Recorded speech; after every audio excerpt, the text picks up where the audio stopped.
हाय नमस्कार दोस्तों, मैं सचिन कथुरिया। सबसे पहले आपको यही कामना करूंगा कि आप सब लोग ठीक रहें, क्योंकि जो पेंडेमिक ये टाइम जो गुज़रा है, जो गुज़र गया, चाहे जैसा भी था गुज़र गया, लेकिन आने वाले टाइम में बुरा ना हो। इसके लिए आपसे ये गुजारिश है, अपने परिवार का ख्याल रखिए, मास्क पहनिए और डिस्टेंस बनाए रखिए, हाथ धोइए, ठीक है। और आपकी जो वैक्सीनेशन नहीं लगी है, तो जो भी एज के दायरे में आते हैं उनको वैक्सीनेशन ज़रूर लगवाइए। यही प्रार्थना है कि सब ठीक रहिए और आने वाले टाइम को कहिए कि बाय बाय, अब और नहीं, कोरोना को कीजिए बाय बाय। बस ये मेरी रिक्वेस्ट है आपसे। आपके परिवार स्वस्थ रहे, आप स्वस्थ रहें, खुशी रहें, आने वाले जो त्यौहार हैं सब मिल के बनाएं, पर वैक्सीन ज़रूर लगाएं। Thank you. नमस्कार दोस्तों, एक बार फिर से आपका स्वागत है मेरे YouTube के चैनल ब्रजेश भंडारी में, और जिसमें हमारी सीरीज चल रही है एक और वार्तालाप। और एक और वार्तालाप में हमारे आज के मेहमान हैं सचिन जी।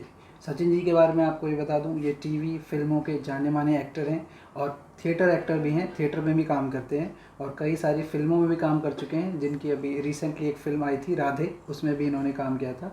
और मैं इनका बहुत बहुत धन्यवाद करता हूं कि इन्होंने मुझे अपना कीमती समय दिया और मैं इनका वेलकम करता हूं अपने इस प्रोग्राम में। सचिन जी, बहुत बहुत धन्यवाद आपका, आपने मुझे अपना कीमती समय दिया। तो सचिन जी, हम अपनी बातचीत की शुरुआत ऐसे करते हैं कि आपका जब भी कोई इंसान किसी करियर में जाता है या किसी हॉबी में जाता है या जो भी हमारी एक्टिविटीज़ होती हैं, ये एक्टिंग है, सिंगिंग है, डांसिंग है, तो कहीं ना कहीं इंसान को कोई एक ऐसी मेमोरी होती है या कोई ना कोई ऐसा इंसिडेंट होता है जहाँ से उसे लगता है कि हाँ मुझे ये करना है। तो आपकी लाइफ में भी मुझे लगता है कोई ऐसी चीज़ हुई होगी जहाँ से आपको एहसास हुआ होगा कि हाँ मैं एक्टिंग करूँगा या मुझे तो ऐसा लगता है होश संभालते ही मैंने एक्टिंग शुरू कर दी थी यार। मुझे सच में पता नहीं लगा, स्कूल टाइम से ही शौक था। जब छोटा था एक्टिविटीज़ ही ऐसी थी स्कूल में, मतलब जैसे मेरे घर वाले माता पिता बताते हैं, मम्मी पापा, कि मेरे को जो है मेरा शौक ही था हर एक्टिविटी में। जैसे इंडिपेंडेंस डे है या मैं क्रिश्चियन स्कूल में था तो क्रिसमस है, तो मैं परफॉर्मेंसेस ज़्यादातर जो मैं एक्टिविटी चुनता था वो एक्टिंग से रिलेटेड या डांस से रिलेटेड यही थी।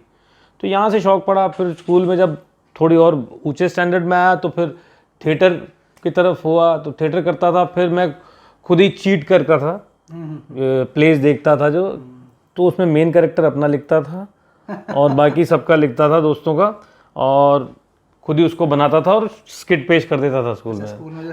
हाँ, तो मतलब वहाँ से शौक। फिर उसके बाद किसी ने बताया, यार हमने ही कुछ पूछा यार कि थिएटर करना है प्रोफेशनली, कहाँ से करें, मतलब अच्छा सीखना है वहाँ से।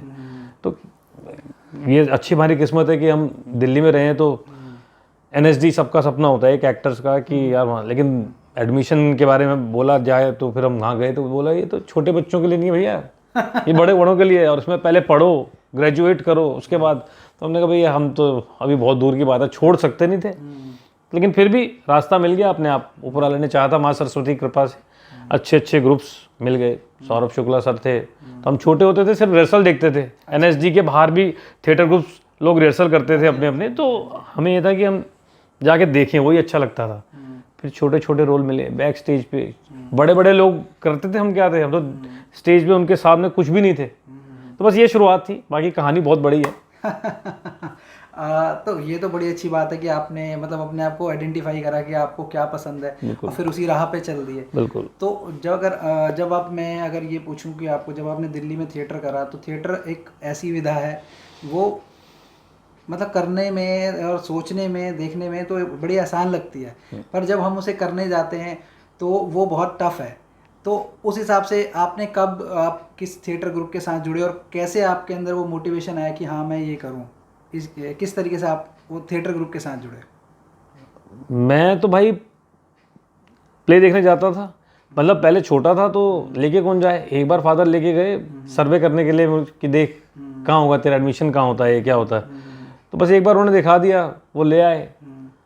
फिर हम चोरी से जाना शुरू कर दिया, खुद ही जा रहे हैं 2 घंटे के लिए। तो किसी भी ग्रुप में कोई एक ग्रुप नहीं था उस वक्त। एक्ट 1 की रिहर्सल चलती थी, उसमें मनोज जी थे, मनोज वाजपेयी जी, मतलब वो रिहर्सल करते थे तो हम छोटे से थे, बाहर बैठते थे। और भी बहुत सारे ग्रुप्स थे, है ना। तो बस वहाँ देखते थे, बैठते थे, उनके थोड़ा काम कर देते थे ताकि बैठने दें, वो देखने दें कि जा जरा छोटू ये लेके आ, ये लेके आ, ये लेके आ। फिर उसके बाद जो है चाय से शुरुआत हुई, फिर छोटा सा कैरेक्टर किसी ने दे दिया, फिर बैक स्टेज की, है ना। तो बस यहाँ से शुरुआत हुई तो कोई ऐसा मेरा पर्टिकुलर एक ग्रुप नहीं रहा है। मैं एमेच्योर थिएटर्स के साथ करता रहा, लेकिन अच्छे लोगों के साथ जुड़ा, जो एनएसडी से थे या और भी अच्छे अच्छे संस्थानों से ट्रेनर थे। मैं तो कुछ भी नहीं था, तो उनके साथ मैंने कहीं से कोई कोर्स नहीं किया दोस्त। बस मेरा कोर्स, मेरा एक्सपीरियंस वही है, मेरा टाइम स्पेंड 7 लोगों के साथ, अच्छा बैठना, अच्छा सुनना। सुनने से बहुत, मतलब सुनना बहुत पसंद था मुझे, जो वो बता रहे हैं। प्रैक्टिकली तो फिर छोटे छोटे कुत्ते के बच्चे का कैरेक्टर से शुरू हुआ था मेरा, जिसमें कोई डायलॉग नहीं था, सिर्फ भौंकना था। अच्छा। मुझे आज तक याद है। और उसमें भी बाकी सब बड़े कुत्ते थे, सॉरी बोलूँगा नहीं, मैं कुत्ते का बच्चा ही बनाया क्योंकि मैं छोटा था। अच्छा, वो कुत्तों के ऊपर एक्ट होगा ना कुछ कुछ ऐसा सीन था, नहीं कुछ ऐसा सीन था। थिएटर में सब कुछ खुद ही करना पड़ता है, असली जानवर नहीं लाएंगे तो वो खुद ही। तो मैं भी एंट्री कर गया था कुत्ते का बच्चा बन के। तो वो मैंने कहा यार ये एंट्री हुई मेरी थिएटर में। शुरुआत तो हुई एटलीस्ट। हाँ, फिर उसके बाद अच्छे लोगों के साथ अच्छे कैरेक्टर्स किए मैंने। ठीक है, क्योंकि मैं एक नाम लूँगा तो ये मेरे लिए बहुत बुरा होगा, क्योंकि बहुत बड़े बड़े लोगों से, अलग अलग लोगों से सीखा मैंने, और कई अलग अलग ग्रुप से सीखा है, तो एक का नाम नहीं ले सकता। मेरे लिए तो सभी मेरे गुरु हैं। कुछ नाटक अगर हमारे दर्शकों को बताएं कि आपने कौन कौन से कुछ नाटक जो आपने थिएटर में करे हो? थिएटर में यार मैंने काफ़ी no age bar to flirt एक खुद किया था, किस्सा राम प्रसाद का, ये खुद ही लिखते थे, खुद ही करते थे हमारे ग्रुप में। ठीक है, और तुगलक किया था मैंने, इंस्पेक्टर माता दीन चांद पर, और उसके अलावा भी डिप्लोमा इन करप्शन एक हमारा प्ले था, फिर ताजमहल का टेंडर। तो ऐसे काफ़ी शोज़ करता रहा। और मैंने एक चीज़ और बता दूं, मैंने स्ट्रीट प्लेस भी किए हैं। मुझे अच्छा लगता था कि पब्लिक के अंदर, पब्लिक को इकट्ठा करना, अननोन पर्सन जिन्हें थिएटर के बारे में नॉलेज ही नहीं है, उनके सामने जाके परफॉर्म करना। कुछ लोग जो, क्योंकि सोशल कोर्स पे होते थे, कुछ लोगों को अच्छा लगता था, कुछ को बुरा लगता था, कुछ गालियाँ भी देते थे, कुछ भगाते भी थे, क्या शोर मचा रहा, कह रहे चलो यहाँ से। तो भी एक एक्सपीरियंस था। तो आज वो जो नुक्कड़ जिन लोगों के साथ किया था, वो भी बहुत बड़े बड़े नाम हो चुके हैं, एक्टर्स हैं सब, तो वो भी है। अच्छा, यहाँ मैं आपसे पूछूंगा कि जब आप एक्टिंग कर रहे थे, थिएटर आपका कंटिन्यू था, चल रहा था, तो जैसे हमारा मिडिल क्लास में होता है कि जब बच्चा बड़ा होता है, स्कूल कर रहा होता है, कॉलेज कर रहा होता है, तो जो उसकी हॉबी होती है उसमें पेरेंट्स उसको डिस्टर्ब नहीं करते। बट जब ग्रेजुएशन हो जाती है या एक उम्र ऐसी आती है कि जहाँ पर जो हमारे मिडिल क्लास के लोग हैं, उनके दिमाग में एक ना आर्थिक असुरक्षा होती है अपने बच्चे के फ्यूचर को लेके, कि अगर मतलब जो माइंडसेट है सोसाइटी का, वो यही है कि भाई ये तो काम एक वो है कि कभी मिला कभी नहीं मिला, और जो नॉर्मल आप जॉब करोगे तो आप 9 to 5 जाओगे, आपको 1 तारीख को सैलरी मिलेगी। बिल्कुल बिल्कुल। तो उस टाइम पर आपकी फैमिली का क्या अप्रोच था आपको, आपके इस काम के लिए? नहीं, एक जब टीनेज तक आए तब तो छोटे छोटे समझ के उन्होंने कहा छोटा है, लेकिन किस्मत मेरी ऐसी रही कि मुझे सीरियल बहुत जल्दी मिल गया था as a child artist. Channel एक ही होता था, डीडी दूरदर्शन में। सुबह सवेरे प्रॉब्लम आता था प्रोग्राम, और बहुत सारे आते थे प्रोग्राम, तो उसमें बच्चों के कुछ सीरियल्स आते थे 10-10 मिनट के कुछ वो, तो उसमें मेरे को पहले मौका मिल गया एक एपिसोड में किसी। वो मेरी शुरुआत थी जब मैं 8 साल का था। अच्छा। तो वो सीरियल किया था, तो घर वालों को, और मेरे लाइफ का पहला चेक जो था वो मुझे मिला था 200 रुपये का, जब अकाउंट नहीं पता था मैं क्या होता है। तो अच्छी तरह मुझे याद है कि किसी बड़े को लेके आना, तो मैं फादर कहते, मेरे फादर को वो चेक दिया गया था, तो मैं भूल नहीं सकता, वो मेरा पहली कमाई थी। तो बस उसके बाद तो फिर घर वालों को भी लगता नहीं यार ठीक है, करेगा। फिर 2 साल और बीते, 4, बस अब भाई पढ़ाई पे ध्यान दे दो। मैंने कहा ठीक है। पढ़ाई कंप्लीट करने के बाद, उसके बाद फिर वो जब क्या करेगा, मैंने वही बोला 3-4 साल मेरी गरारी वहीं फंसी थी। मैंने कहा वही करूँगा मैं, तो जो जहाँ से छोड़ा था 4 साल का गैप। तो फिर मंडी हाउस में फिर थोड़े मैच्योर हो गए थे, थिएटर भी गए, खुद बात की, ज्वाइन किया, काम किया, फिर फोटोग्राफ खींची, पता चला स्ट्रगल कैसे होता था दिल्ली में। सिर्फ डीडी होता था, टेलीफिल्म्स बनती थी या सीरियल्स बनते थे। हाँ, बस बॉम्बे एक सपना था, और आज तो ये दिल्ली दूरदर्शन के सीरियल से ये बॉम्बे की फिल्मों तक का सफ़र कैसे था, आप बॉम्बे कैसे पहुँचे, और उस बीच में कोई एक स्ट्रगल रहा होगा आपका, वो स्ट्रगल क्या था, वो अगर हमारे दर्शकों के साथ शेयर करें तो। हाँ, और एक सवाल मैं आपसे यहाँ पर ये जरूर पूछूंगा, सॉरी आपसे एक साथ दो सवाल पूछ रहा हूँ, मतलब एक चीज़ ये भी मैं जानना चाहूँगा। मैंने देखा है, क्योंकि आप कितने भी टैलेंटेड हो, चाहे आप मनोज वाजपेयी हो, चाहे आप नवाजुद्दीन सिद्दीकी हो, पर आप जब तक कैमरे के सामने नहीं जाएंगे तो सब वो 10,000 15,000 जो लोग बाहर खड़े होते हैं बॉम्बे के अंदर जो होता है, राइट, सेम सारे एनएसडी से हो या चाहे कोई कितना भी अच्छा एक्टर हो, जब तक आप कैमरे के आगे नहीं जाएंगे तो कैसे वो पता नहीं चलेगा ना कि आप कितने अच्छे एक्टर हैं। तो वो जो स्ट्रगल होता है या वो चीज़ आपने जो फेस करी होगी, वो एक्सपीरियंस क्या था, वो हमारे दर्शकों के साथ अगर शेयर देखो वो तो आज भी फेस करना पड़ता है।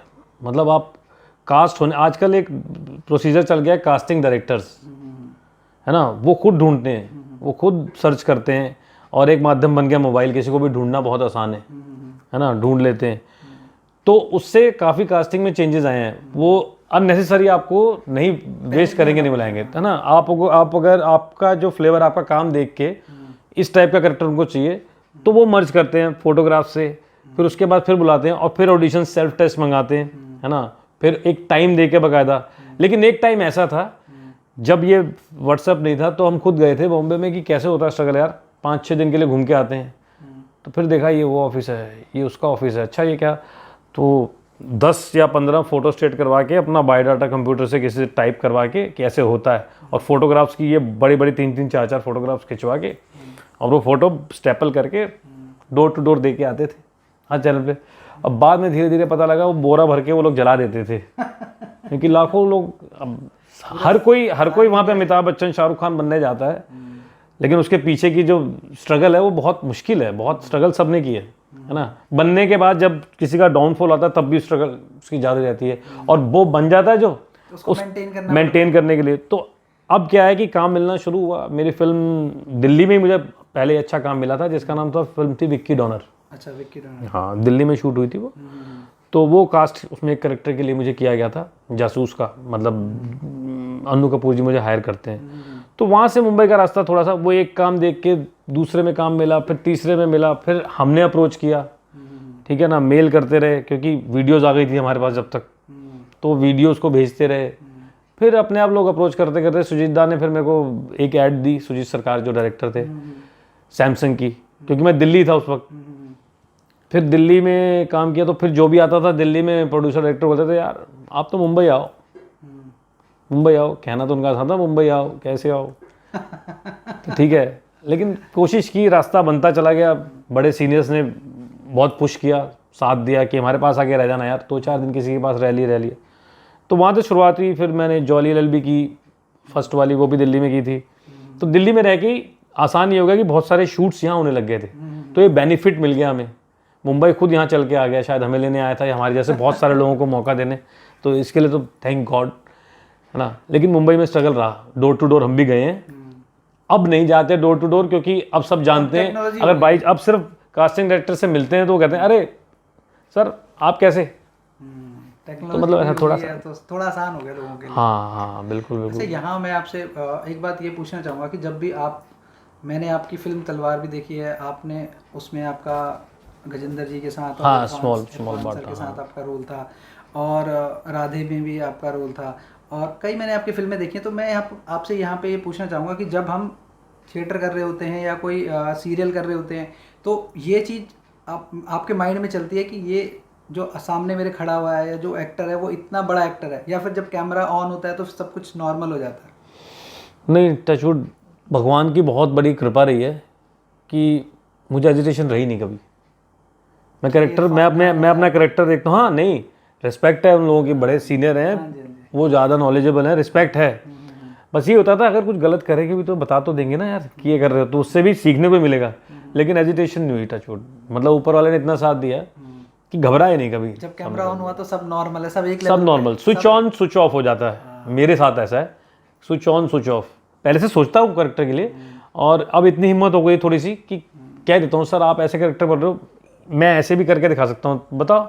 तो इत्तेफाक से वो पसंद आने लग गया कि हाँ नहीं, तो मेरा जोन लोगों ने कॉमेडी बना दिया, लेकिन मैं सीरियस कैरेक्टर करना चाहता हूँ।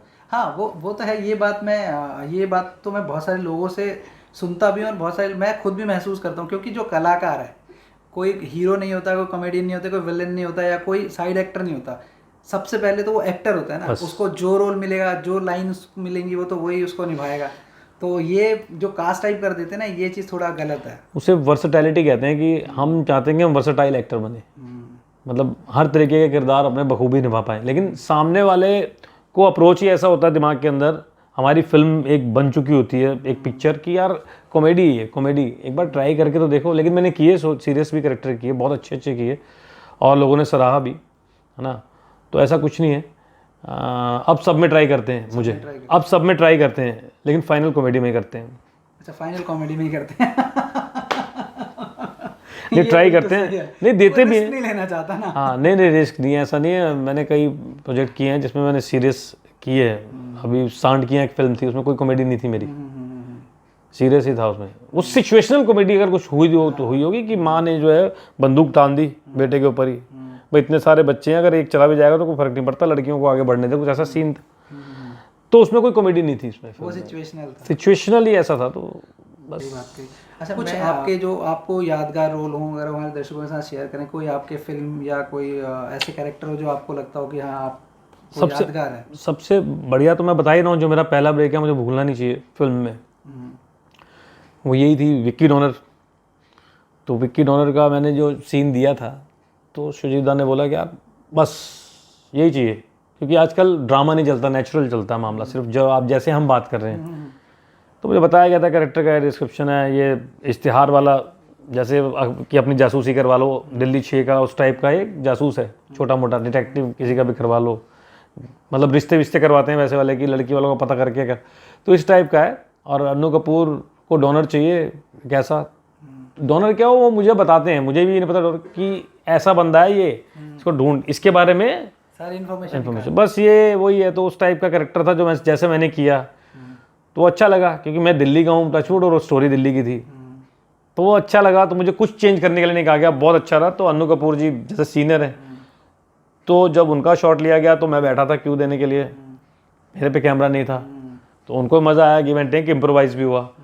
तो जब मेरा टेक आया तो सर ने बोला गया उनको, सर आप जाइए, अब इनका वहाँ लगा नहीं क्या, तो उन्होंने बोला नहीं, इस बच्चे को क्यों दूंगा मैं, कह रहा बहुत मज़ा आया इसके साथ। तो बस वही एक यादगार है शुरुआत तो, और इसके बाद तो फिर बहुत सारे किस्से हैं, इतने किस्से हैं। अन्नू जी से मैं बाद में मिला, 2 साल बाद मिला एक फिल्म के सेट पे मुआवजा में, तो वो मतलब चिल्ला के बोल पड़े, अरे ये तो मेरा डिटेक्टिव है, विक्की डोनर वाला डिटेक्टिव, नाम से नहीं आता, अरे यार कैरेक्टर याद था। तो बस वही एक अचीवमेंट है, छोटी छोटी सी, उससे बूस्टअप मिला। फिर बहुत बड़े बड़े, प्रकाश झा सर के साथ की थी, वो मतलब एक्टिंग कर रहे थे, डायरेक्शन में तो काम करने का सौभाग्य नहीं प्राप्त हुआ। सांड की आँख ताऊ बने हमारे, तो उनका कोई शॉट था, मुझे लात मारते थे, मैं गिरता था, और जितनी बार उन्होंने मुझे लात मारी है उतनी बार मुझे चूमा है, अरे बेटा मैंने कहा सर, मैंने कहा नहीं लगी है, नहीं यार मैंने लात मार रहा हूँ। तो ये सब बड़े बड़े लोगों से कुछ एक्सपीरियंस है, कि छोटा बड़ा कोई नहीं है, बस एक्सपीरियंस एक करके जो उनको लोगों के साथ जो वाइब्रेशंस है ना, वो अच्छी आती हैं, पॉजिटिव वाइब्रेशंस आती हैं, है ना। तो बस ये सब चीज़ें, एक्सपीरियंस यही है। और बाकी उसके बाद साथ घर वालों का, उन्होंने फेथ किया, उनके फेथ पे खरे उतरे हम। आज वो कहते हैं, आज मेरी आदत है मैं घर बताता नहीं हूँ मैं क्या कर रहा हूँ क्या नहीं कर रहा, किस प्रोजेक्ट में हूँ, क्या क्या बताऊँ। तो जब वो देखते हैं, मेरे फादर का बिजनेस है, शॉप है उनकी, ठीक है, तो उनको कोई बोलता है आके, वो भी टीवी कम देखते हैं, न्यूज़ देखते हैं, कि यार वो सच्चू बोलते हैं मुझे घर में, सच्चू ये उसमें देखा हमने, उसमें देखा, तो आगे बोलते हैं तूने उसमें भी किया, तूने उसमें भी किया, मैंने हाँ। तो बस इतनी सी नॉर्मली बात होती है। हाँ, उनके लिए वो सरप्राइज होता है। लेकिन मेरे घर में अभी नॉर्मली हो गया, अभी तो नॉर्मली हो गया। तो अब मैं यूट्यूब के काफ़ी प्रोजेक्ट्स चैनल्स के साथ कर रहा हूँ, तो बता क्या क्या बताऊँगा मैं, तो जो अपने आप सामने आ जाता है ना, वो बहुत अच्छा। सचिन जी, जो भी अभिनेता होते हैं या कलाकार जो भी होते हैं, उनकी लाइफ में कई बार बहुत सारे ऐसे किस्से हो जाते हैं कि जो उनको जीवन भर याद रहते हैं, और कई ऐसे होते हैं बड़े मासूम से किस्से होते हैं, वो मतलब कोई इंटेंशनली नहीं, अनइंटेंशनली बहुत ही प्योरिटी के साथ ऐसी चीज़ें हो जाती हैं। कभी आपको उस पर हंसी भी आती है और थोड़ा अजीब सा भी लगता है। तो आपकी लाइफ में भी कभी कुछ ऐसा हुआ है? हुए तो बहुत है, लेकिन रिसेंटली आपको ज़्यादा नहीं, 1 साल पहले की बात बता रहा हूँ, कोरोना टाइम से पहले, ये जो वक्त चल रहा है इससे पहले की बात बता रहा हूँ। स्टूडेंट एरिया है मेरा, हब है वहाँ, इंस्टीट्यूशनल एरिया है सारा, तो वहाँ स्टूडेंट्स रहते हैं पीजी में, तो अक्सर नीचे तो मैं अपने घर के नीचे खड़ा हुआ था बाहर, तो एक लड़का आया मेरे पास भागता हुआ, मतलब कॉलेज पास आउट ही होगा, कुछ कोर्स कर रहा था। भैया, मैंने कहा हाँ बोलो। कह रहे मेरे दोस्त से मैंने शर्त लगाई है कि आप ना, उसमें एक कोई प्रोजेक्ट का नाम लिया, मुझे ध्यान नहीं, आप उसके अंदर थे, है ना, बोल देना भैया आप ही थे, मैं शर्त जीता हूँ, शर्त लगाइए प्लीज़ इतना झूठ बोल देना। मैंने 1 मिनट सोचा, इतने में वो ले आया उसको, भैया आप बताओ, आप उसमें आए थे ना, उसमें आते थे ना? मैंने बोल दिया, मैंने हाँ मैं ही था। ला बेटा 50 रुपये दे, अब दे। तो वो तो 50 लेके चला गया। तो इतने में सामने एक शॉपकीपर है, हाँ। तो वो मुझे जानता है कि पुराना रह रहा है वो भी वहीं पे घर के पास। अरे भैया आपने क्यों नहीं बताया कि आप ही थे? मैंने कहा यार वो 50 रुपये नुकसान हो जाता उसका। तो फिर नेक्स्ट डे वही लड़के मुझे मिले थे, तो उस दुकानदार ने जब बता दिया था तब वो सॉरी कह रहे भैया आप वही से, फिर वो फोटो खिंचवा के गए थे। तो ये रिसेंटली तो ये याद रहा, बड़ा अच्छा किस्सा था। तो ऐसे छोटे छोटे, हाँ लाइफ में ऐसे एक्सपीरियंस भी हो जाते हैं। हाँ, और भी होते हैं, जैसे हमें सुनाई दे जाता है, अरे देखिए वही लग रहा है ना, वही लग रहा है ना, तो दूसरा बोलता है अरे चल वो यहाँ क्या करेगा दिल्ली में। तो ऐसे बहुत लोग बोलते हैं, तो विश्वास नहीं करते, लेकिन कभी बुरा भी लगता है, कभी अच्छा भी। यार अप्रिसिएशन तो दे दो यार, आर्टिस्ट तो भूखा ही इस चीज़ का है। इसीलिए तो बंदा घूम रहा जगह। स्ट्रगल चल रहा है, स्ट्रगल खत्म नहीं होता, स्ट्रगल अभी भी चालू है। अच्छा सचिन जी, यहाँ पर मैं आपसे ये पूछूंगा कि आपके जो फ्यूचर प्रोजेक्ट्स हैं कोई अगर हमारे दर्शकों के साथ शेयर करना चाहें तो। हाँ, फ्यूचर प्रोजेक्ट मेरे हैं दो। एक फिल्म है जर्सी, साउथ की हिट फिल्म है, तो इसमें जो हिंदी वाला है डायरेक्टर सेम ही है, तो वो हमारी बॉलीवुड की फिल्म बनी है जर्सी की रीमेक हिंदी में, उसमें है मेरा जो रिलीज़ होने वाली फिल्म शाहिद कपूर वाली, हाँ उसमें मेरा कैरेक्टर है, अच्छा कैरेक्टर है। एक वो है, और एक नेटफ्लिक्स के लिए शो आने वाला है, वेब शो है आरण्यक नाम से, आरण्यक। तो वो तैयार है, बस कभी भी इस साल के एंड में या नेक्स्ट ईयर की स्टार्टिंग में वो आएगा। उसमें रनिंग कैरेक्टर है, जो पहाड़ों पे मनाली बेस्ड शूट था 3 महीने। और अभी रिसेंटली एक फिल्म की है मैंने, डार्लिंग्स, रेड चिली की। अच्छा डार्लिंग्स, रेड चिली की, वो आने वाला है। और कुछ भी पाइपलाइन में, यूट्यूब के लिए काफ़ी करता रहता हूँ मैं, जैसे TVF टाइमलाइनर्स के लिए करता हूँ, ऑल राइट के लिए करता हूँ। बहुत सारे चैनल्स हैं जो खुद ही बुलाते हैं और अप्रोच करते हैं, तो उनके साथ करके आता हूँ। तो वो भी अभी कुछ टेलीकास्ट हो चुके हैं, कुछ आने वाले हैं, किसी का एक एपिसोड आया है, किसी का दूसरा आने वाला है। तो बस यही है, बाकी और भी कुछ प्रोजेक्ट्स की मीटिंग चल रही है, किसी की शूटिंग पोस्टपोन्ड हुई है, किसी की आने वाली है। तो सचिन जी आपसे बातें करके बहुत अच्छा लगा। आपने अपनी लाइफ के बहुत सारे एक्सपीरियंस हमारे साथ शेयर करे, कुछ अजीब से भी थे, कुछ अच्छे भी जो था, जो सच था सच बता दिया, कुछ इसमें। तो मैं आपको आपके फ्यूचर के लिए ऑल द बेस्ट बोलूँगा, और मैं अपने देखने वाले दर्शकों को भी थैंक यू बोलूँगा कि थैंक यू, आपका बहुत बहुत धन्यवाद कि आपने हमारा एपिसोड पूरा देखा। और प्लीज़ मेरे चैनल को लाइक कीजिए, शेयर कीजिए और सब्सक्राइब कीजिए, जो कि हम ऐसे गुणी कलाकारों की कहानियाँ आप तक ला सकें, जो कि एक प्रेरणा होता है, प्रेरणादायक कहानियाँ हैं, तो जिससे आप लोगों को भी कोई सीख मिले। इसी के साथ मैं आपका धन्यवाद करूँगा। धन्यवाद, थैंक यू।